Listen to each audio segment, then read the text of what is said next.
तो यूपी के स्थानीय एमएलसी चुनाव का परिणाम आ गया है। इसमें 36 में से 33 सीटें भारतीय जनता पार्टी के खाते में आई हैं। 3 सीटों पर हार मिली है। इस मुद्दे पर इंडिया न्यूज के संवाददाता रजनीश ने योगी सरकार में मंत्री रविंद्र जायसवाल के साथ खास बातचीत की है। सुनिए। बीजेपी की विधान परिषद के स्थानीय निकाय चुनाव में प्रचंड बहुमत की जीत हुई है। 3 सीट पे लूज की है। रविंद्र जायसवाल जी, अब परिचय है कि सरकार में मंत्री भी है और दूसरा परिचय है कि आपको मोदी जी एक्स्ट्रा प्यार भी देते हैं।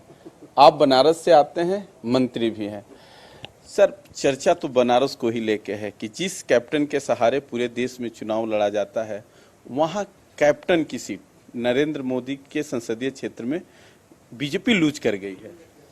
एक तो उत्तर प्रदेश के अंदर विधानसभा के तर्ज पर उससे भी अधिक भारी संख्या में हम सबको विधान परिषद समर्थन मिला। यह माननीय मोदी जी, माननीय योगी जी के जो जन उपयोगी काम है, तो जनता ने साथ दिया। यह चुनाव स्थानीय निकाय के चुनाव में जीते हुए जो प्रतिनिधि होते हैं, यह इसमें मतदान करते हैं। जो जीता हुआ प्रतिनिधि है वह जनता का प्रतिनिधि होता है और उसने देखा कि जो हमें वोट मिला है वह भाजपा के माननीय मोदी जी, माननीय योगी जी कहाँ से मिला है, तो उसने अपने जनता के लिए पुनः भाजपा को वोट दिया और ऐतिहासिक सफलता मिली है। आज तक के राजनीति के इतिहास में इतनी लंबी 36 में 33 सीटें भाजपा को मिली है। Point number 1।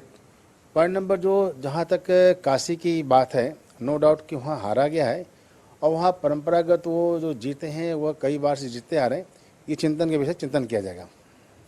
कहा जाता है ना कि सर तेरे जीत से चर्चे, हार की ज्यादा चर्चे हैं, तो फिर हर एक जगह से सवाल घूम के वही आ जा रहा है क्या रीजन है। जिस मोदी जी के चेहरे पर उत्तर प्रदेश में चुनाव लड़ा गया, पूरे देश में लड़ा जाता है।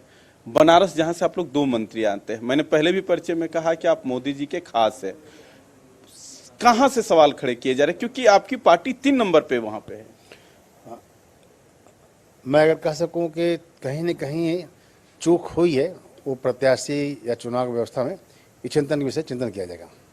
हमारे साथ बातचीत करने के लिए रविंद्र जायसवाल जी थे, जो सरकार में मंत्री भी है। बनारस के हार पे उन्होंने कहा कि चिंता की बात है, कहीं ना कहीं चूक हुई है।